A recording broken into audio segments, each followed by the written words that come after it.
sayfası. Bunun bir de birinci sayfası olacak. Onu ben getireceğim size birazdan. Tamam mı? Ara verdikten sonra. Sizin önce örgünüzde kaç tane iğne var? Yani benim buraya baktığım zaman diyeceğim ki ben bunu işte 2, 4, 6, 8, 10, 12, 14, 16, 18, 20, 22, 24, 26, 28, 30, 32, 34, 36, 38, 40, 42, 44 iğne ile ördüm. Yazacaksınız bunu. Kaç iğne ile ördüğünüzü yazacaksınız. Bu ön plakada sadece. Bir de arka plaka eğer çift plakaysa, ki normalde de dediğim gibi çift plakayla başlıyoruz zaten örgüye. Arka tarafı da aynı şekilde ayarlayacaksınız. Burada şuna dikkat ediyorum arkadaşlar. İğne yatağını buradan kaydırıyorum. Yani şu anlama geliyor. İğne yatağı hangi pozisyonlarda kullanıyoruz? Mesela transferde kullanıyoruz. Başka? Biz ne diyebiliyoruz? Rip pozisyonu diyorduk. Bir de interlock. Bakarsanız bu iğne yükseldiği zaman karşı tarafındaki iğnelerin arasından yükseliyor. Ki biz buna rip iğne pozisyonu diyoruz. İğne yatağını kaydırıyorum. Bakın sola veya sağa kaydırabilirsiniz. Buradaki oku takip edebilirsiniz. Şimdi ise karşılıklı geldi. Bakarsanız eğer çarpacak. Interlock iğne pozisyonu oldu. Peki biz bu makinede interlock örebilir miyiz? Biri çalışırsa buradan biri çalışmayacak değil mi? Nasıl yapabiliriz? Biri çalışırken biri çalışmaz. Bir iğne atlamadı. Evet. Tamam. Yapalım. Bakın. Aşağıda olan karşıda yukarıda oluyor. Şimdi burada yapıyorum. Şunları çalıştırmayalım.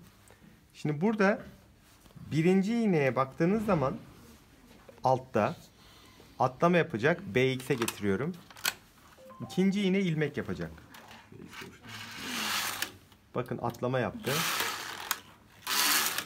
Yani ben bunu sürekli hep birincisi atlama, ikincisi ilmek yapabiliyorum. O zaman interlock yapacaksam bu atlama yaparken karşı tarafın ilmek yapması lazım.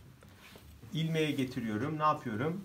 Arka tarafta BX ise eğer dikkat etmem gerekiyor. Şunun bu atlama yapıyorsa bunun karşısının ilmek yapması lazım. Yani şu iğnenin ilmek yapması için doğru mu yaptım? Evet. Şu şekilde kaçırabilirsiniz. O zaman şöyle devam edersiniz. Şu şekilde yaptım. Şimdi ikisini aynı anda çalıştırabilirim çekinmeden. Şu araya bakarsanız eğer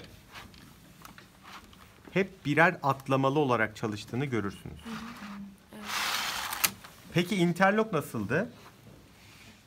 Yani bir sıra tamam böyle yaptım ama dönüşte ne yapmam lazım? Bu sefer çalıştırmadıklarımı çalıştırmam lazım. İşte burada da arkadaşlar şu fonksiyon devreye giriyor. Alttaki şu oklar. Bu okların anlamı eğer sola basarsanız giderken bu iğne pozisyonlarını değiştirerek gider. Yani burada atlamayla başlıyorsanız aslında ilmekle başlarsınız. Yapalım. Bakın ilki atlamaydı dikkat ederseniz ama bu atlama yaparken şimdi ilmek yapacak. Hatta bunları bile aldı. Yükseldiği için.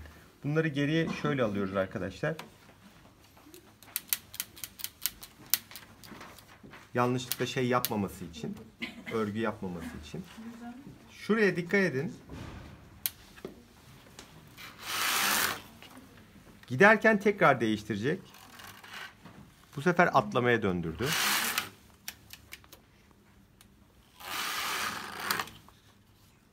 Şimdi tekrar ilmek yapacak. Bu şu anlama geliyor.